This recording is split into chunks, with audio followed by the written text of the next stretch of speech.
लेकिन last lecture में हम बात कर रहे थे फुल वेव रेक्टिफिकेशन की, तो उसी को अभी कंटिन्यू करते हैं। फुल वेव रेक्टिफिकेशन क्या होती है?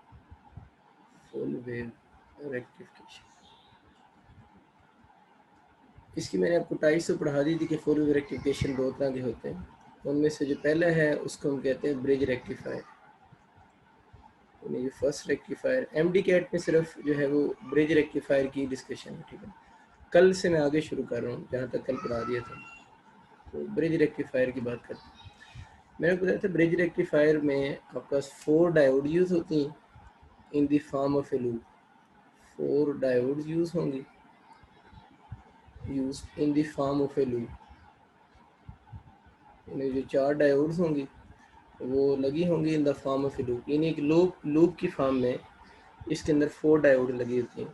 अगर हम जनरल सी बात करें तो फुल वेव रेक्टिफिकेशन नाम से ज़ाहिर है, तो डायग्राम से हम समझ लेते हैं इसमें कौन सा ऑफ रेक्टिफाई होगा। सपोज करेंगे आपके पास इनपुट एसी है ना, आप लोगों ने इसको फुल वेव रेक्टिफायर में से पास किए, FWR में से पास किए। जब इसको फुल वेव रेक्टिफायर में से पास किया तो होगा ये कि इसका पॉजिटिव ऑफ तो पहले ही रेक्टिफाई हो रहा था ना, अब इसका नेगेटिव ऑफ जो होगा वो भी पॉजिटिव बन जाएगा। मतलब यहाँ तो आपको सारे पॉजिटिव ऑफ मिलना शुरू हो जाएंगे, या फिर अब यूँ कह लें कि आपको सारे कौन से ऑफ, नेगेटिव ऑफ मिलना शुरू हो जाएंगे। तो ये दोनों डायग्राम ही फुल वेव रेक्टिफिकेशन की हैं, यानी इसमें पॉजिटिव ऑफ नेगेटिव ऑफ भी पॉजिटिव बन जाता है। ये यूँ कर लें, यूँ समझ लें, नेगेटिव ऑफ पॉजिटिव ऑफ भी नेगेटिव ऑफ मिल जाएगा। तो हम कह सकते हैं इसके अंदर both half of AC cycle are rectify. उसमें एक हाफ रेक्टिफाई हो रहा था, इसमें क्या हो रहा है कि both halves of AC cycle जो है आर रेक्टिफाई। इसके अंदर जो AC साइकिल है उसके दोनों हाफ रेक्टिफाई हो रहे हैं। जो पिछला था उसमें एक हाफ रेक्टिफाई हो रहा था, लेकिन इसमें आप लोगों ने याद रखना है कि जो AC है उसके दोनों हाफ रेक्टिफाई होंगे, सिर्फ वो पहले वाली बात नहीं रहेगी। लेकिन ये बात आपको पता है कि यहाँ पर ये जो आपको DC मिल रहा है ना, इस DC को हम बोलते हैं पल्सेटिंग DC कहते हैं। पल्सेटिंग DC इसको इसलिए कहते हैं कि इसकी जो मैग्नीट्यूड है वो वेरिएबल है, यानी पल्सेटिंग DC है और इसकी मैग्नीट्यूड वेरिएबल है। और याद रखें जो पल्सेटिंग DC होता है उसकी फ्रीक्वेंसी ज़ीरो नहीं होती। वो जो मैंने आपको पहले शुरू में पढ़ाया था वो स्टेडी स्टेट DC था, उसकी भी और बात करूँगा। लेकिन अभी इतना याद रख लें, जो पल्सेटिंग DC होता है उसकी फ्रीक्वेंसी ज़ीरो नहीं होती। वो जो आप लोगों ने पीछे शुरू में एक दफ़ा मैंने कंसेप्ट पढ़ाया था स्टेडी स्टेट DC, उसकी फ्रीक्वेंसी ज़ीरो होती है। इस पल्सेटिंग DC की फ्रीक्वेंसी ज़ीरो नहीं होती। इसमें भी वही कंसेप्ट अगर आपसे कहता है कि VRMS बताए, इसमें वही फार्मूले रहेंगे जो आप लोगों ने पहले पढ़े हुए ना। यानी VRMS अगर आपसे कहते हैं ना आउटपुट का बताएं, VRMS ऑफ आउटपुट, तो ये वही सिंपल फार्मूले जो आप लोगों ने AC करंट में पढ़े थे, V0/√2 हो जाएगा। इस तरह अगर आपसे कहता है कि आप I रूट मीन स्केयर बताएं आउटपुट की, तो वही फार्मूला I0/√2 हो जाएगा। इसका मतलब ये वही फार्मूले होंगे जो AC में अप्लाई होते हैं। VRMS आउटपुट की पूछे तो V0/√2, IRMS आउटपुट की पूछे तो I0/√2, इसमें कोई मसला नहीं है। इस तरह अगर आपसे कहते हैं इस सर्किट का टोटल करंट बताओ, तो हम इस फार्मूला से कैलकुलेट कर सकते हैं। इनके शायद न्यूमेरिकल ला सकते हैं। ये तो हमारे लिए वो पुरानी बातें हैं। वो जो हाफ वेव रेक्टिफिकेशन थी ना, उसके आंसर आपको पता था थोड़े डिफरेंट आए थे, लेकिन इसमें आउटपुट की VRMS या इन आउटपुट का जो IRMS होता है उसको आप इजीली कैलकुलेट कर सकते हैं। इसमें थोड़ा फ्रीक्वेंसी का कंसेप्ट चेंज है, वो ज़रा समझें आप लोग। देखिए मैंने लास्ट टाइम भी आपको जब फ्रीक्वेंसी का कंसेप्ट समझाया था तो हाफ बात मैंने समझाई थी। मैंने आपको बताया था कि जब हम फुल वेव रेक्टिफिकेशन पढ़ेंगे तो आपको ये कंसेप्ट मैं पूरा क्लियर कर दूँगा। देखिए इसमें ये पॉजिटिव हाफ आपको पॉजिटिव मिल गया और ये नेगेटिव भी क्या होकर मिल गया, पॉजिटिव मिल गया। इसमें बच्चे अब ये समझें कि यहाँ से यहाँ तक टाइम सपोज करें, मैं कोई टाइम नहीं देता हूँ तो यहाँ से यहाँ तक टाइम उतना ही होगा ना, यानी यहाँ से यहाँ तक जितना टाइम है, क्योंकि नेगेटिव पॉजिटिव होकर मिला है ना, तो यहाँ पर टाइम सपोज करें अगर आपको T1 टाइम लगा है तो यहाँ से यहाँ तक भी टाइम कितना लगेगा, T1 ही टाइम होगा। मतलब टाइम दोनों तरफ सेम है। अगर यहाँ से यहाँ तक टाइम T1 है, आगे भी टाइम T1 है, लेकिन इस टाइम T1 में इसका 1 साइकिल है। लेकिन इसमें अंदर आपके पास साइकिल क्या होता है कि 2 कंसेक्टिव पॉइंट्स के दरम्यान में जो सेपरेशन होती है उसे साइकिल बोलते हैं ना। देखिए यहाँ से एक पॉइंट ऊपर जा रहा है, ये पॉइंट नीचे आ रहा है, तो ये वाला पॉइंट और ये वाले पॉइंट का सेंस ऑफ वाइब्रेशन सेम है ना। यानी two convective points having same sense of vibration, same sense of vibration, यानी कोई से भी ऐसे दो पॉइंट्स जिनका सेंस ऑफ वाइब्रेशन सेम हो, उनसे डिफाइन होता है, वन साइकिल डिफाइन करते हैं वो, ठीक है। तो इसका और इसका सेंस ऑफ वाइब्रेशन सेम है, इसका मतलब ये कि ये कितने साइकिल हैं, ये एक साइकिल है, ये फिर आपका नेक्स्ट साइकिल है, ये फर्स्ट साइकिल है, ये नेक्स्ट साइकिल बनेगा। तो या इन अदर वर्ड इस टाइम t1 में इस वक्त आपको कितने साइकिल हैं, 2 साइकिल हैं। तो ये बात आप लोगों ने क्लियर करनी है कि इसका sense, same sense of vibration one cycle को डिफाइन करता है, same sense of vibration define one cycle. इसका सेंस ऑफ वाइब्रेशन इसके साथ मैच कर गया ना, क्योंकि ये ऊपर जा रहा है, ये भी ऊपर जा रहा है, इसका मतलब यहाँ से यहाँ तक एक साइकिल है। इधर और इधर टाइम सेम है, लेकिन इस टाइम में वन साइकिल बन रहा है, और इस सेम टाइम के अंदर कितने साइकिल बन रहे हैं, 2 साइकिल बन रहे हैं। तो ये थोड़ी बात आप लोगों ने याद रखनी है। मैं दोबारा आपको रिवाइज करवाता हूँ, कुछ बच्चों को याद नहीं रहा होगा। देखिए, जब आप लोगों ने हाफ वेव रेक्टिफिकेशन की बात की थी ना, HWR वैसे रिवाइज करवा रहा हूँ, हाफ वेव रेक्टिफिकेशन में एक साइकिल था ना, इसके बाद आप लोगों ने सेम टाइम लिया था ना, उसमें आप लोगों ने यूँ बनाया था, इसका भी ये उस सेम टाइम के अंदर एक ही साइकिल है, क्योंकि यहाँ से यहाँ तक अगर टाइम t1 है तो ये वाला जो टाइम होगा ये भी t1 होगा। इस t1 टाइम में एक ही साइकिल बना था, क्योंकि नेक्स्ट यहाँ से शुरू हो रहा था, तो ये पूरा यहाँ से यहाँ तक हम एक साइकिल, यहाँ तक साइकिल नहीं था, उसका साइकिल यहाँ आकर कंप्लीट हो रहा था। क्यों यहाँ आकर कंप्लीट हो रहा था, नेक्स्ट पॉइंट यहाँ से वेव शुरू होनी थी ना, तो इस पॉइंट का सेंस ऑफ वाइब्रेशन क्या इसके साथ मैच कर रहा था, नहीं मैच कर रहा था। इधर ऊपर जा रहा होता तो यहाँ मैच कर जाता ना, तो इसका सेंस ऑफ वाइब्रेशन इसके साथ मैच कर रहा था, तो यहाँ पर जाकर वन साइकिल उसका क्या होगा, कंप्लीट होगा। ये बस आप लोगों ने पॉइंट याद रखना, इसका साइकिल जो है वो यहाँ पर जाकर कंप्लीट होगा। तो इधर मैंने बताया था सेम टाइम में इसका भी एक साइकिल है, एक साइकिल है। तो हाफ वेव रेक्टिफिकेशन में क्या था कि आउटपुट की जो फ्रीक्वेंसी थी वो इनपुट AC की फ्रीक्वेंसी के साथ मैच कर रही थी। लेकिन अगर आप फुल वेव रेक्टिफिकेशन को देखें, अगर आप इस डायग्राम पे गौर करें, FWR की बात करने लगे, ये तो हाफ वेव रेक्टिफिकेशन मैंने समझाई है ना, पुराना कंसेप्ट। फुल वेव रेक्टिफिकेशन में अगर हम फ्रीक्वेंसी का फॉर्मूला लिखें, तो फ्रीक्वेंसी का फॉर्मूला क्या होगा, number of cycles per unit time से मैंने समझाया था, number of cycle per unit time. मुझे सिर्फ ये बताएं कि यहाँ से यहाँ तक और यहाँ से यहाँ तक टाइम सेम है, बिल्कुल टाइम सेम है, टाइम तो कांस्टेंट हो गया। अब फ्रीक्वेंसी डिपेंड करेगी नंबर ऑफ साइकिल पे। इसके इस टाइम में कितने साइकिल है, वन साइकिल है, इसके सेम टाइम में कितने साइकिल हैं, 2 साइकिल हैं। तो हम कह सकते हैं यहाँ पर जो आउटपुट है ना, आउटपुट के ऊपर बेसिकली रिपल भी बन रही है ना, DC है ना वो, आउटपुट DC और उसके रिपल्स बन रहे हैं। तो आउटपुट के नंबर ऑफ साइकिल 2 है ना, तो आउटपुट की फ्रीक्वेंसी जो होगी वो ज़्यादा होगी इनपुट की फ्रीक्वेंसी। तो उम्मीद है अब आपको बात समझ आ चुकी है कि टाइम मैंने सेम लिया आपको समझाने के लिए। इसमें 2 साइकिल है, इसमें 1 साइकिल है, T कांस्टेंट हो गया, जिसके नंबर ऑफ साइकिल ज़्यादा होंगे उसकी फ्रीक्वेंसी भी ज़्यादा होगी। तो आउटपुट की नंबर ऑफ साइकिल ज़्यादा हैं सेम टाइम में, तो आउटपुट रिपल्स है ना, सब में यूँ भी बोलते हैं आउटपुट रिपल फ्रीक्वेंसी ग्रेटर होगी इनपुट AC की फ्रीक्वेंसी से। और कितने टाइम ग्रेटर हो वो भी हमें समझ आ रहा है, क्योंकि यहाँ पर कितना आ रहा है, 2 आ रहा है। तो हम कह सकते हैं आउटपुट जो रिपल्स की आपकी फ्रीक्वेंसी बन रही है ना, वो 2 टाइम्स होगी इनपुट AC की फ्रीक्वेंसी। तो बड़ा आसान सा कंसेप्ट कि आउटपुट की फ्रीक्वेंसी ज़्यादा है इनपुट से, और कितने टाइम ग्रेटर अगर आपसे पूछता है तो आप लोगों ने याद रखना है वो इससे 2 टाइम ग्रेटर होगी इनपुट की फ्रीक्वेंसी से। अच्छा, एक तो ये चीज़ होगी। इस तरह अगर टाइम पीरियड की बात करें, तो टाइम पीरियड का फ्रीक्वेंसी के साथ तो कौन सा है, इन्वर्स रिलेशन है ना। अगर आउटपुट की फ्रीक्वेंसी ज़्यादा है तो आउटपुट के टाइम पीरियड ने तो कम होना, ठीक है ना। तो टाइम पीरियड आउटपुट का जो होगा ना, वो जो इनपुट का टाइम पीरियड होगा उसका हाफ होगा, ठीक है। उसमें तो मसला नहीं है, इसमें तो अगर फ्रीक्वेंसी सेम है तो टाइम पीरियड आउटपुट का जो होगा वो टाइम पीरियड ऑफ इनपुट के बराबर होगा, इसमें तो मसला ही नहीं है। हाफ वेव रेक्टिफिकेशन की बात हो रही है, ये मसला सारा फुल वेव रेक्टिफिकेशन में आ रहा है। इसमें आउटपुट का टाइम पीरियड जो होगा हाफ होगा किसके, इनपुट के टाइम पीरियड से, ठीक है। या अगर आप टाइम पीरियड में बात करते हैं, अगर हम इनपुट की फॉर्म में इसको लिख लें, तो इनपुट का टाइम पीरियड क्या होगा, 2 टाइम्स होगा किसके, आउटपुट के टाइम पीरियड। किसकी ज़्यादातर रेशियो पूछता है कि F output over F input की रेशियो क्या होगी, 2:1 होगी, या F output time input time output over time input की रेशियो पूछेगा तो 1:2 होगी। तो रेशियो बना सकते हैं, जब इसके साथ लिख लेना कि इसके आपके क्वेश्चन एक तो डायरेक्ट फार्मूला आइडेंटिफाई होने के आ सकते हैं, और दूसरा इसके रेशियो के क्वेश्चन आ सकते हैं। फार्मूला आइडेंटिफाई होने का मतलब इस तरह के ऑप्शन लिखे होंगे, आप लोगों ने करेक्ट चूज़ करना होगा। ये भी हो सकता है टाइम पीरियड और फ्रीक्वेंसी के इकट्ठे ऑप्शन लिखे हो तो सम टाइम बोथ का ऑप्शन भी हो सकता है। ठीक है ना, एक तो डायरेक्ट फार्मूला के क्वेश्चन आएंगे और एक आप लोगों के रेशियो के क्वेश्चन आ सकते हैं। यही चंद इसमें छोटी छोटी बातें हैं। बाकी इसमें बात कर रहे थे कि इसकी जो आउटपुट आपको मिल रही है ना, वो आउटपुट है पल्सेटिंग डीसी। हम पल्सेटिंग डीसी को यूज़ नहीं करते, हम इस पल्सेटिंग डीसी को पहले कन्वर्ट करते हैं, यानी पल्सेटिंग डीसी को हम कन्वर्ट करेंगे स्टेडी स्टेट डीसी में।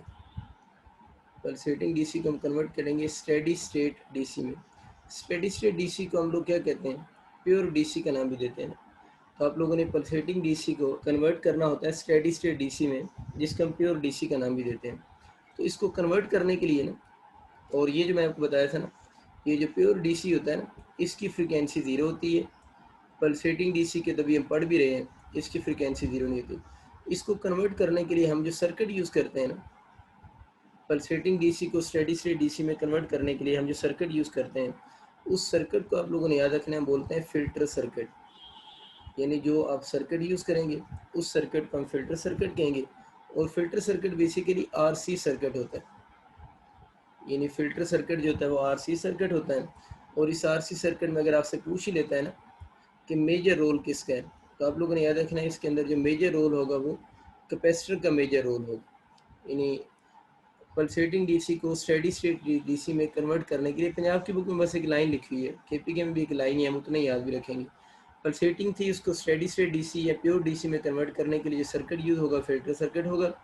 अगर पूछेगा फिल्टर सर्किट कौन सा सर्किट होता है, डिफरेंट सर्किट के नाम लिखे होंगे, L R, R L C, L C, R C, तो आप चूज़ करेंगे ऑप्शन में आर सी सर्किट होगा। मैं ऑप्शन नहीं लिख रहा।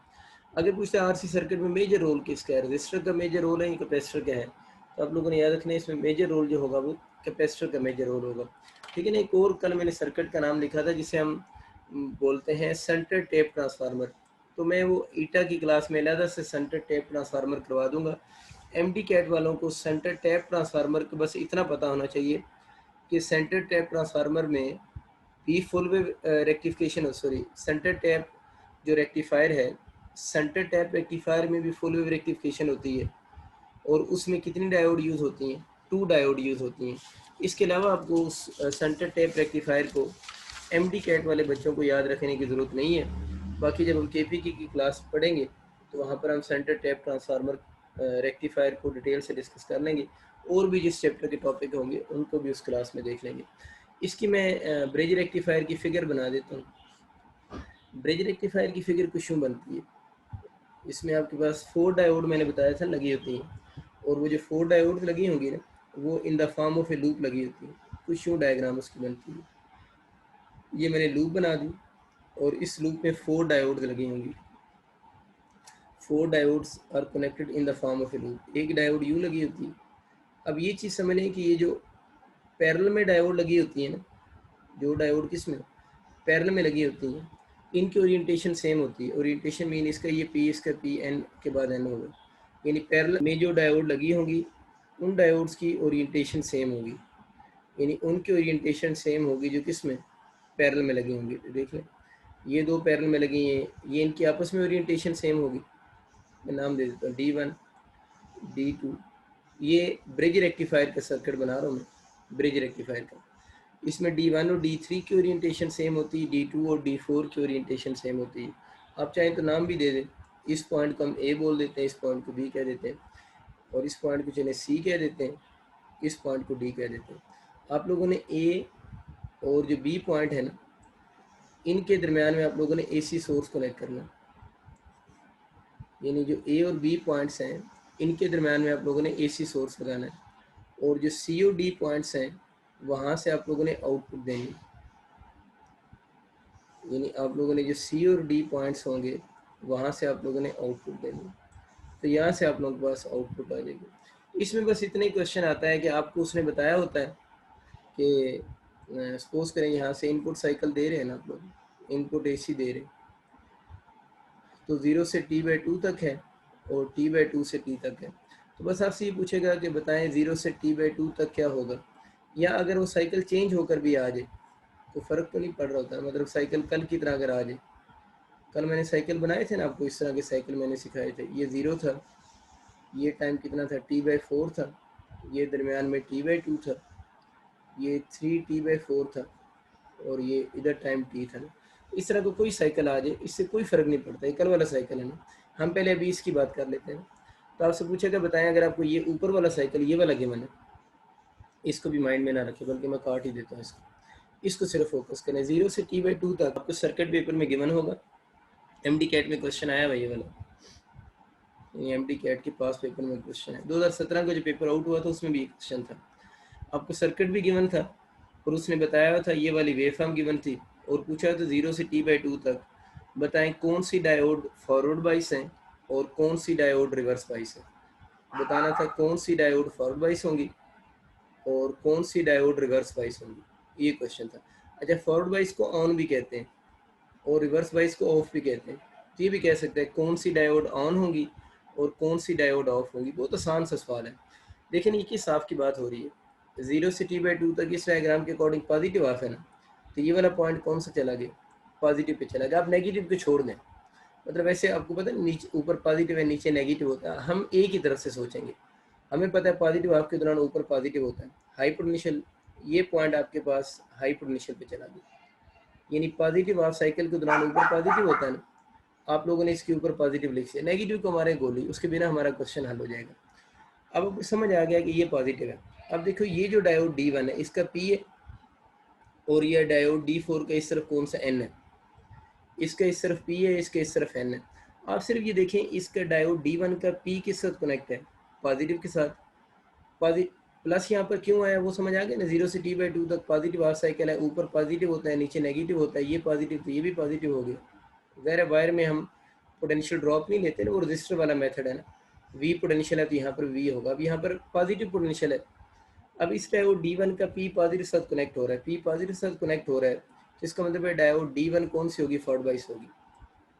अब अगर D1 फॉरवर्ड बाइस है ना, तो इसके जो पैरेलल में डायोड लगी होगी उसकी बाइसिंग भी सेम होगी। अगर डायोड D1 फॉरवर्ड है तो इसके पैरेलल वाली डायोड की बाइसिंग क्या होती है, सेम होती है। D1 को आप लोगों ने किस कैटेगरी में डाला है, P पॉजिटिव फॉरवर्ड बाइस, तो आंखें बंद करके आप लिख सें अगर D1 फॉरवर्ड है तो D3 भी कौन सी होगी, फॉरवर्ड बाइस होगी। यानी जो डायोड पैरेलल में होती हैं उनकी बाइसिंग सेम होती है, D1 फॉरवर्ड तो D3 भी फॉरवर्ड।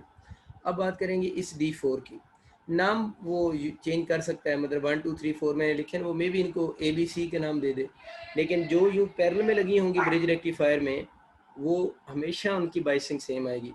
अब इसको ज़रा देखो, इसका N है, इसका N नेगेटिव होता है, N किसके साथ कनेक्ट है, पॉजिटिव के साथ। N पॉजिटिव के साथ कनेक्ट हो तो वो कौन सी होती है, रिवर्स बाइस। तो D4 फिर किस कैटेगरी में आ गई, रिवर्स बाइस होगी ना। तो मैंने क्या बोला, जो पैरेलल में होती है उनकी बाइसिंग सेम होती है। तो D4 अगर फॉरवर्ड बाइस है, सॉरी D4 N पॉजिटिव साथ कनेक्ट है, रिवर्स बाइस है। अगर D4 रिवर्स बाइस है तो फिर D2 भी जो होगी वो भी रिवर्स बाइस होगी। तो ये बड़ी आसान सवाल है कि आप बता सकते हैं किसी भी सर्किट में कि कौन कौन सी डायोड ऑन है और कौन कौन सी डायोड ऑफ है, कौन सी फॉरवर्ड बाइस और कौन सी क्या है, रिवर्स बाइस है। ठीक है, आप चाहें तो इसमें करंट का फ्लो भी बना सकते हैं, आसान है। हमें पता नहीं पॉजिटिव है ना, तो यहाँ से यूँ करंट का फ्लो बनेगा, यहाँ पर करंट आकर D4 की तरफ तो नहीं आ सकता क्योंकि रिवर्स बाइस है, तो D1 में से गुजरेगा। अगेन इस तरफ नहीं आ सकता D2 में क्योंकि रिवर्स बाइस है, तो करंट इस रजिस्टर में से यूँ डाउनवर्ड डायरेक्शन में फ्लो कर रहा है। ठीक है ना, यूँ करंट जाएगा। ठीक है, अब आपके पास करंट इस सर्किट में आपके पास फ्लो करता हुआ जा रहा है। अब यहाँ पर सी पॉइंट पे जाकर D4 की तरफ करंट तो नहीं जाएगा ना, तो आपको समझ आ रहा है D4 क्यों नहीं जा रहा है, क्योंकि वो तो ऑफ है या रिवर्स बाइस है, तो करंट इस तरफ आ जाएगा। बी पॉइंट पर आकर दोबारा आप सोचेंगे करंट D2 की तरफ तो जा नहीं सकता, क्यों, वो ऑफ है या रिवर्स बाइस है, तो करंट इस पॉइंट से वापस इस पॉइंट पर वापस आ जाएगा। तो अगर पाथ बना हुआ आ जाए तो पाथ भी आप कंप्लीट कर सकते हैं, कोई मेजर इशू नहीं है। तो ये जो मैंने आपको सर्किट डायग्राम समझाई है ये फॉर पॉजिटिव हाफ साइकिल थी ना। अब अगर हम चाहें तो हम इसको नेगेटिव हाफ साइकिल की भी बात कर सकते हैं, T/2 से T तक इसका नेगेटिव हाफ साइकिल हो जाएगा। चलिए मैं दोबारा डायग्राम स्केच कर देता हूँ, वैसे बहुत आम सी बात है, सारों को आइडिया तो हो चुका है। इसमें आप लोगों ने उसी तरह 4 डायोड्स बनानी है, पैरेलल में जो डायोड होती हैं हमें समझ आ चुका है, उनकी ओरिएंटेशन हम क्या बनाते हैं, सेम, यानी जितनी भी डायोड पैरेलल में होंगी उनकी ओरिएंटेशन सेम। ये ए पॉइंट बी पॉइंट, इस टॉप और बॉटम का जो पॉइंट होगा उसके साथ आप लोगों ने AC सोर्स लगा देना, और ये जो दरमियान वाले पॉइंट्स होंगे इनके साथ आप लोगों ने रजिस्टर कनेक्ट कर देना, जिस तरह डायग्राम में शो हो। इस तरफ भी रजिस्टर, इस तरफ भी। इसको D1 बोला हुआ था, इसको D2 नाम मैटर नहीं करते, D3 D4। अब अगर हम इसको बच्चों नेगेटिव हाफ साइकिल के लिए देखें तो आप देखें यहाँ पर नेगेटिव आ जाएगा, यहाँ पर पॉजिटिव। आप नेगेटिव को सोचें, यहाँ पर कौन सा आ गया, नेगेटिव आ गया। नेगेटिव हाफ साइकिल में आपका T/2 से T तक अब डायोड की बातें करनी है कि कौन सी डायोड फॉरवर्ड बाइस है, फॉरवर्ड बाइस का मतलब क्या बताया था, ऑन। और कौन सी डायोड रिवर्स बाइस है, रिवर्स बाइस का मतलब क्या था, ऑफ। कौन सी है, ठीक है। अच्छा, अब ये ऑन और ऑफ की बातें होंगी। अब आप जरा देखिए, आप लोगों ने सिर्फ एक साइड से देख के बता देना होता है। अब ये ए नेगेटिव पे है ना, इस डायोड का ये पी है, इस डायोड का एन है। अब देखिए डायोड D1 का पी नेगेटिव साथ कनेक्ट है। पी नेगेटिव साथ कौन सी बाइसिंग होती है, रिवर्स बाइसिंग होती है। आसान सी बात है, पी नेगेटिव साथ कनेक्ट हो तो रिवर्स बाइस। इसको मैंने कि D1 अगर रिवर्स, सॉरी D1 अगर आप लोगों की रिवर्स बाइस है तो पैरेलल में बाइसिंग सेम होती है। डायोड D1 अगर रिवर्स बाइस है तो डायोड D3 भी तो कौन सी होगी, रिवर्स बाइस होगी ना, क्योंकि बताया ना पैरेलल में बाइसिंग सेम होती है। क्यों रिवर्स बाइस है, पी के साथ नेगेटिव कनेक्ट है। D4 को देखो, उसका एन जो है वो नेगेटिव के साथ कनेक्ट है। D4 का एन नेगेटिव के साथ कनेक्ट है।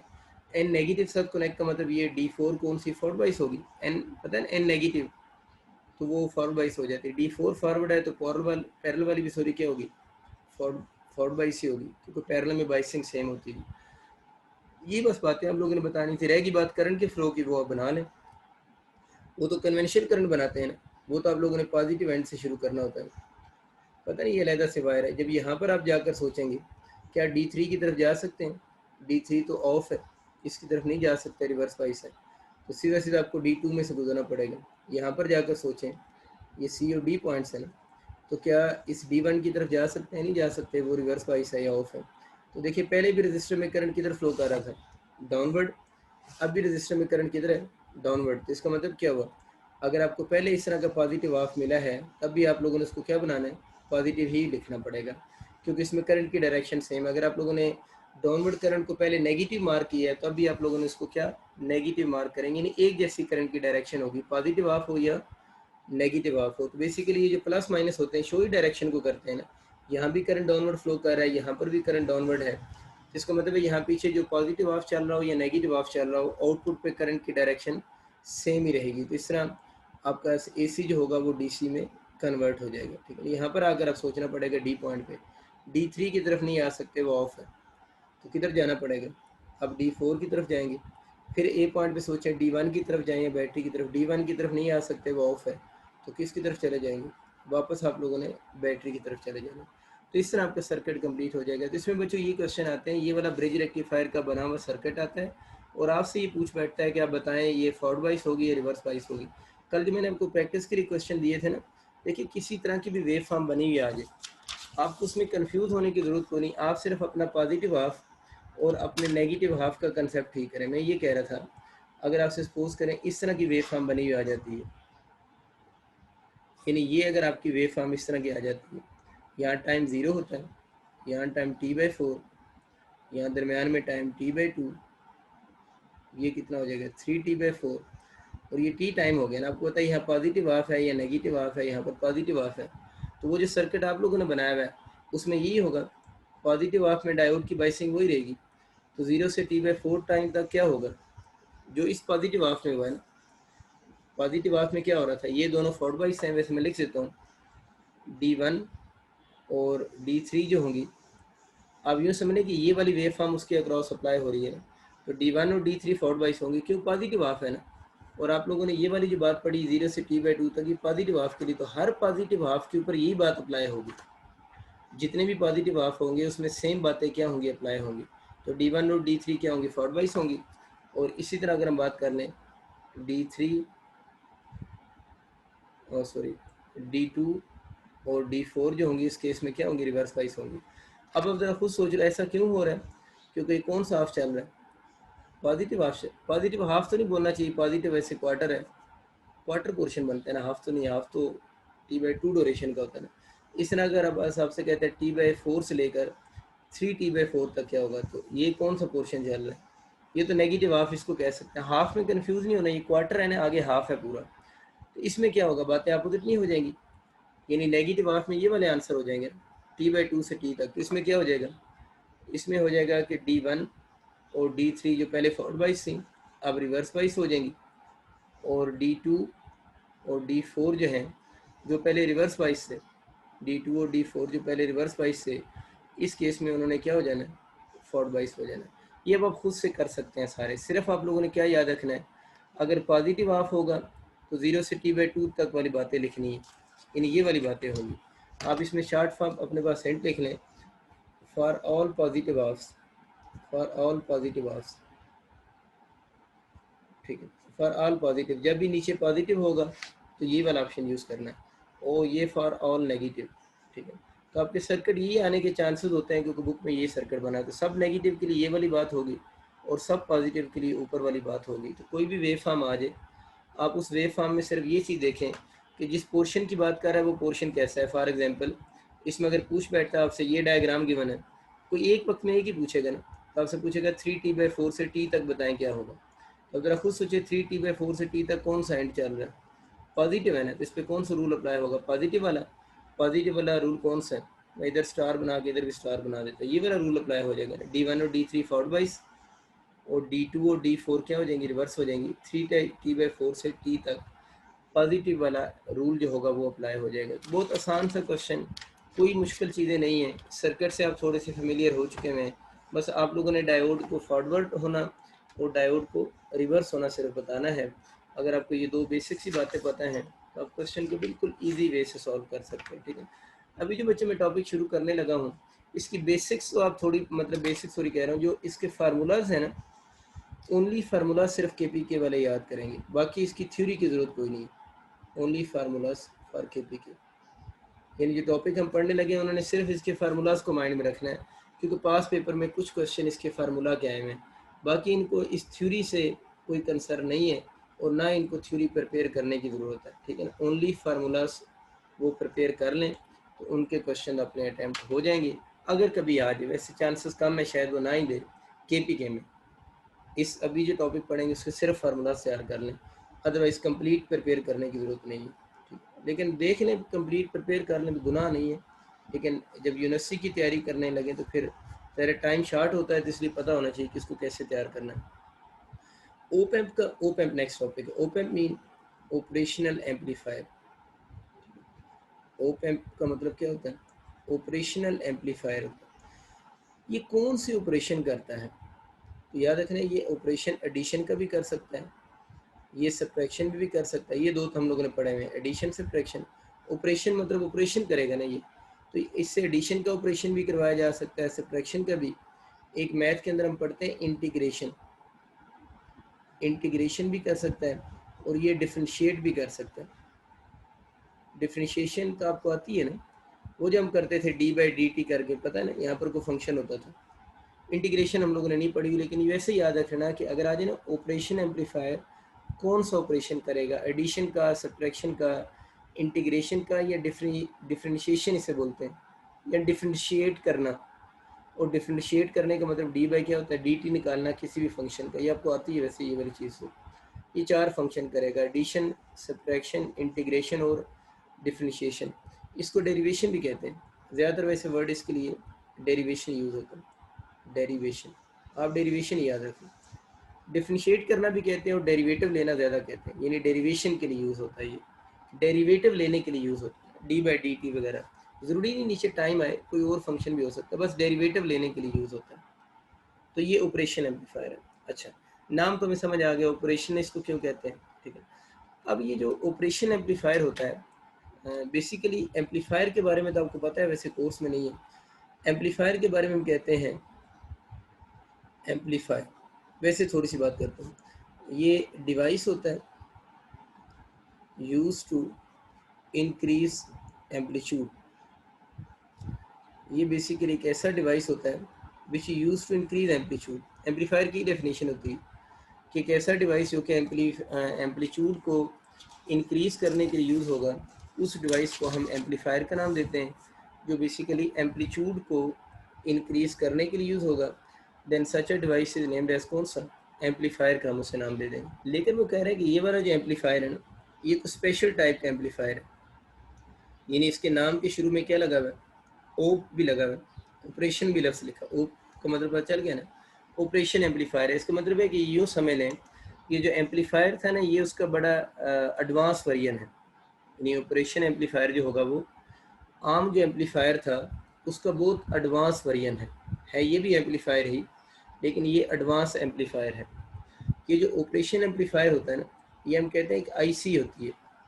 हम कहते हैं ना सर हमारे कंप्यूटर की आईसी जल गई है, तो आईसी किसे कहते हैं? ऑपरेशन एम्पलीफायर क्या होती है? Operation amplifier is actually an IC.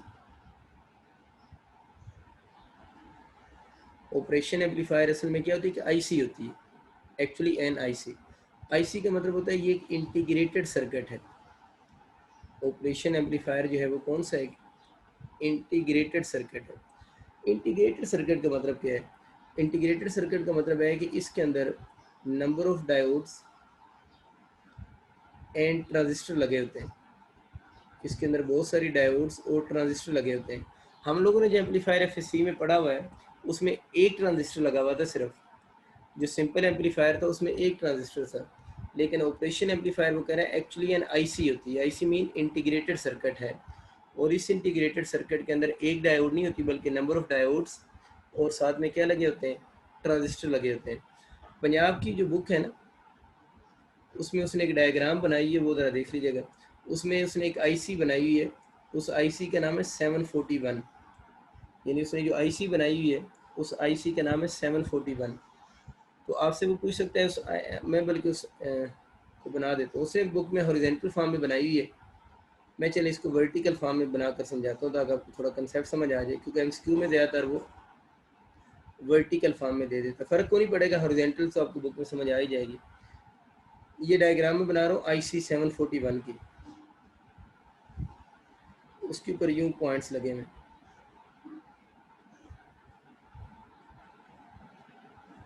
यूं भी बना देता हूँ जिस तरह बुक में बनी हुई है। कहेंगे पता नहीं सर बुक वाले क्यों नहीं बना।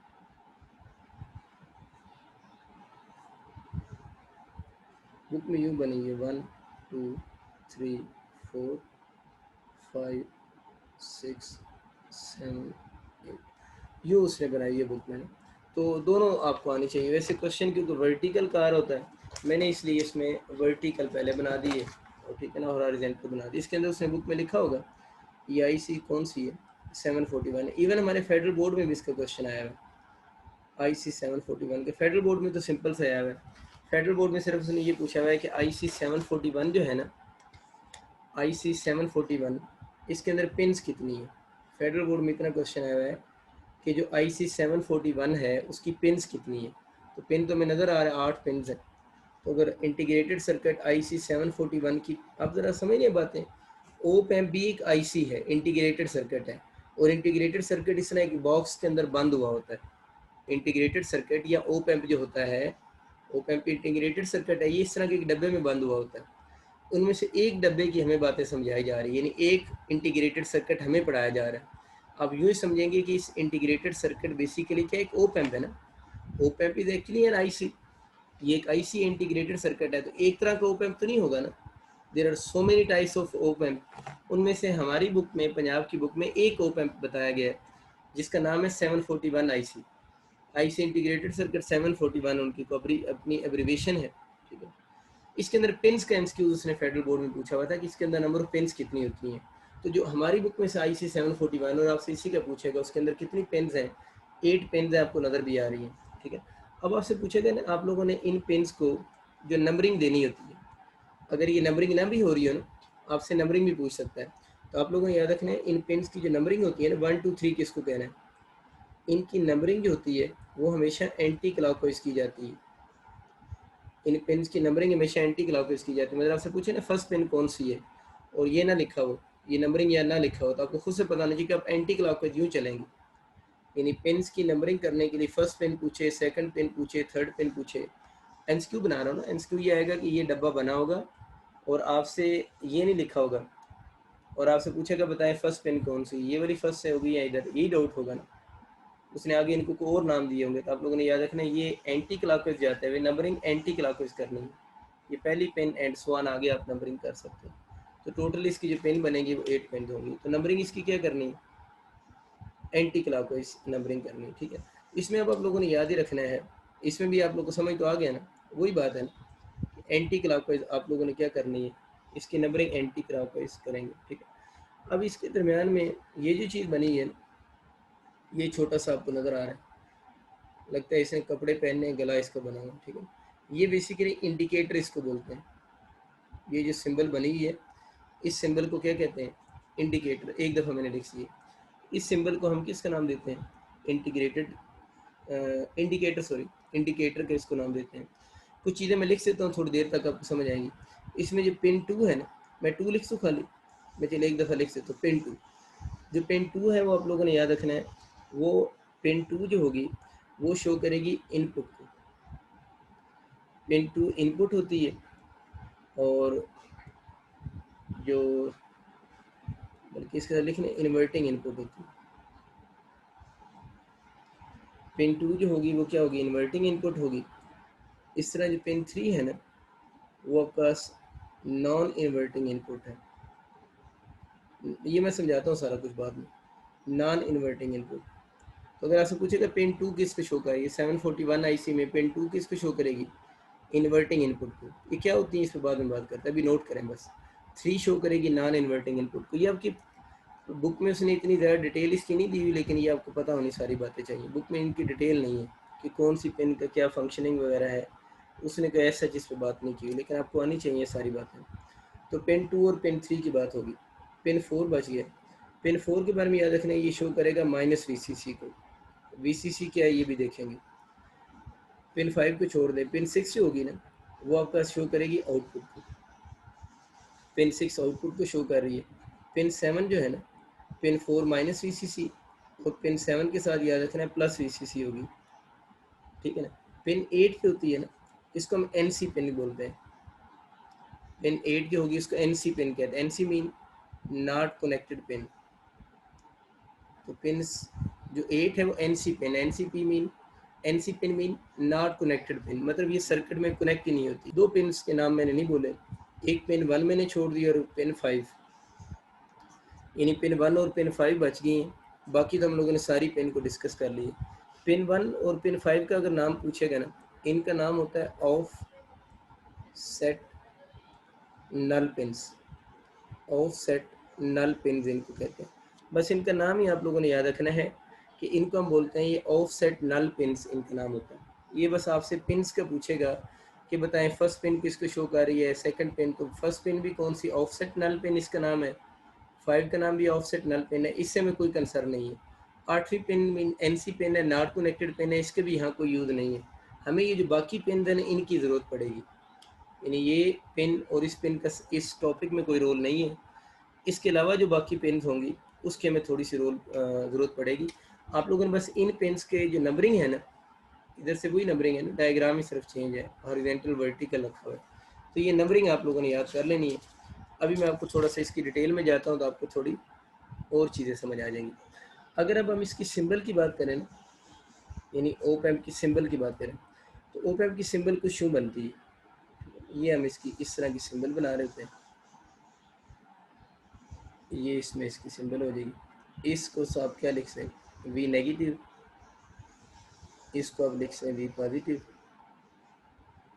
ये आपका क्या हो जाएगी? V output. और इस तरह आप इनको बना सकते हैं, ठीक है। और एक आपका यहाँ से जो बनेगा उसको आप लिख सकते हैं कि -VCC लिख सकेंगे, और एक को आप लोग जो है वो +VCC लिख सकेंगे। इसको अब यूँ लिख लें, ये सपोज करने +VCC है और ये कौन सी? -VCC है। VCC के बारे में याद रखना है कि ये बेसिकली ±12 वोल्ट इसकी वैल्यू होती है। और VCC ये बेसिकली एम्पलीफायर है ना। एम्पलीफायर असल में क्या होता है? ट्रांजिस्टर होता है, पता है ना, ये एम्पलीफायर है। एम्पलीफायर बेसिकली क्या होता है? ट्रांजिस्टर होता है। और एक ट्रांजिस्टर के अंदर कितनी बैटरीज हम लोग लगाते थे? 2 बैटरीज। एक बैटरीज हम इनपुट पे लगाते थे और एक आउटपुट पे लगाते थे, जिन्हें बाइसिंग वोल्टेजेस कहते थे ना। तो यूँ समझ लें कि ये VCC ±VCC ±12 वोल्ट होगा, ये उस ट्रांजिस्टर की बाइसिंग वोल्टेज है। दोबारा बात सुन लें, आप ज़रा ट्रांजिस्टर को थोड़ी देर के लिए याद करो ना अपने माइंड में। ट्रांजिस्टर में पता है ना 2 बैटरीज रखती थी, एक इनपुट पे और एक आउटपुट पे, ठीक है। ये वही बैटरीज यूँ समझ लें कि ये बाइसिंग वोल्टेजेस हैं। और ये तो सिंबल बनी, एक्चुअल डायग्राम तो है नहीं। तो वो जो आपसे पूछेगा ओप एम्प की बाइसिंग वोल्टेज कितने वोल्ट की होती है, तो आप लोगों ने याद रखना है ओप एम्प की बाइसिंग वोल्टेज जो होगी वो प्लस माइनस 12 वोल्ट की होगी। प्लस वीसीसी प्लस 12 वोल्ट होगा और माइनस वीसीसी माइनस 12 वोल्ट होगा। एक तो ये बात समझ आ गई, तो आपको समझ आ गया ना। ये आपको ऐसा पिन कौन सी शो कर रहा था, मेरा ख्याल 4 था, और ये जो प्लस वीसी था ये पिन कौन सी थी, नंबर 7 पिन थी। तो एक पिन 4 है, ये मैंने पिछले पेज पे लिखा, मैं दोबारा दिखा देता हूँ। देखिए ना 4 के साथ क्या लिखा है, माइनस वीसीसी, और 7 के साथ क्या लिखा है, प्लस वीसीसी। तो ये मैं बता रहा हूँ, ये 4 पिन और ये 7 पिन को शो कर रहा है। इसमें ये जो दो चीज़ें हैं ना, वी नेगेटिव या वी पॉजिटिव, इसको हम बोलते हैं इनपुट वोल्टेजेस,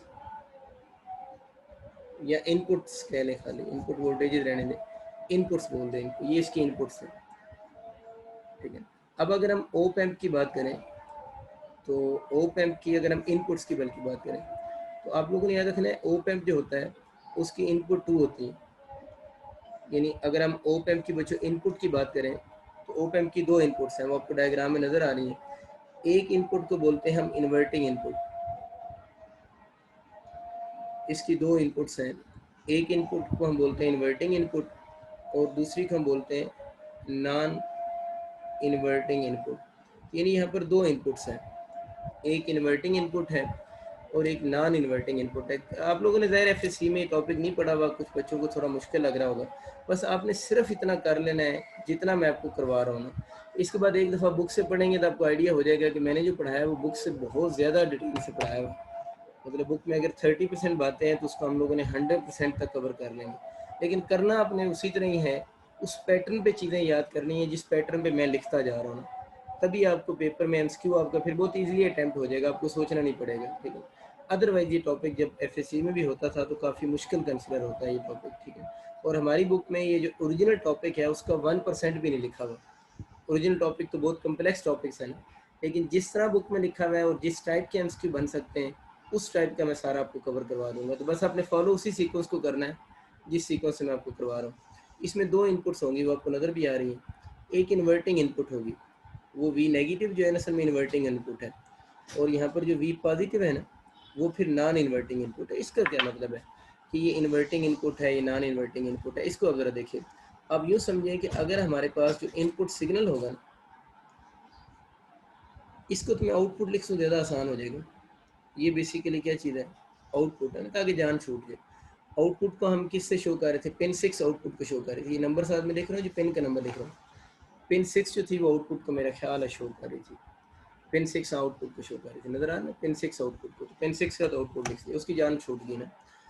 आउटपुट आपको समझ आ गया, वी नॉट वैसे ही याद रह जाता है इनपुट।